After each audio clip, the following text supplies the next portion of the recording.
Hello guys, welcome back to my channel Dilsha diet vlogs. ఈరోజు మన vlog ఏంటి అంటే వెయిట్ లాస్ టిప్స్ గురించి చెప్పుకుందాం. జనరల్గా వెయిట్ లాస్ అవ్వాలి అంటే అన్హెల్దీ ఫ్యాట్స్ ఏవైతే ఉంటాయో అవన్నీ కూడా కట్ డౌన్ చేసుకోవాలి. హెల్దీ ఫ్యాట్స్ ఏవైతే ఉంటాయో అవి మనం తీసుకోవాలన్నమాట. Unhealthy fats like junk food కానీ ఆయిలీ ఫుడ్స్ అలాంటివి తీసుకోకూడదు. హెల్దీ ఫ్యాట్స్ వచ్చేసి నట్స్, సీడ్స్ లాగా తీసుకోవాలి. కొన్ని ఫుడ్ స్వాప్స్ ఉన్నాయి, ఆ ఫుడ్ స్వాప్స్ దేంతో స్వాప్ చేసుకొని తీసుకోవాలి ఈరోజు చూద్దామన్నమాట. ఇంకా వచ్చేసి అవాయిడ్ ఏదైతే వైట్ షుగర్ కానీ ప్రాసెస్డ్ ఫుడ్ ఉంటుందో అది కంపల్సరీగా అవాయిడ్ చేసుకోవాలి. ఇవి తీసుకుంటే ఏంటంటే వెయిట్ గెయిన్ అవుతారు కాబట్టి వెయిట్ లాస్కి ఇది హెల్ప్ అవ్వవు.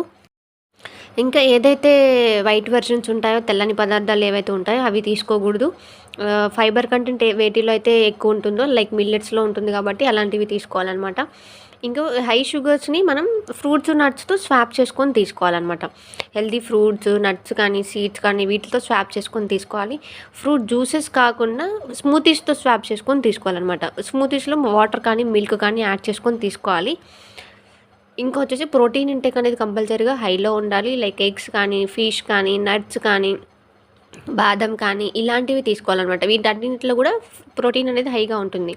Thank you for watching. Please do like, share and subscribe to my channel for more updates.